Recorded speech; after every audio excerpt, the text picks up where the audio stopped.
The UK left the EU political structures and the European Parliament on January 31st in 2020. I talk a lot about this on my main Brexit channel. But the EU, of course, moved forward after the UK left with Brexit. But what happens in the EU today? One of the things I tell you in today's video. The European Commission welcomes the political agreement reached between the European Parliament and the European Council on the regulation on the transparency of political advertising. It is part of the Commission's actions to protect election integrity and support an open democratic debate. Under these new rules, political adverts will need to be clearly labeled as such and must indicate who paid for them, how much, to which elections, referendum or regulatory process they are linked, and whether they have been targeted. Citizens will be able to distinguish messages that seek to shape their political views and decisions. Targeting and amplification techniques will only be available for online political advertising based on personal data collected from the data subject and subject to consent, and the use of sensitive personal data will be banned. This will limit abusive use of personal data to potentially manipulative voters. All online political ads will be available in an online ad repository. Sponsoring ads from outside the EU will be prohibited 3 months before elections.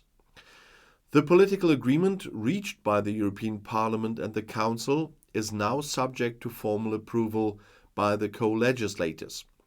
The Commission will work to support early compliance, including in the framework of the Code of Practice on Disinformation. President von der Leyen announced legislative proposals to ensure greater transparency on paid political advertising as part of her political guidelines. The Commission tabled its proposal on November 25th in 2021. In the European Democracy Action Plan adopted in December 2020, the Commission presented its assessment of the challenges in relation to political advertising and issues linked to new techniques used to target advertising based on users' personal data.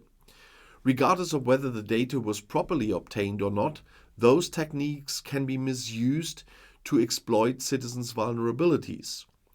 EU citizens have a right to receive objective, open and pluralistic information. The regulation builds on and complements relevant EU law, including the General Data Protection Regulation and the Digital Services Act, and relies on the existing data protection framework to oversee targeting requirements.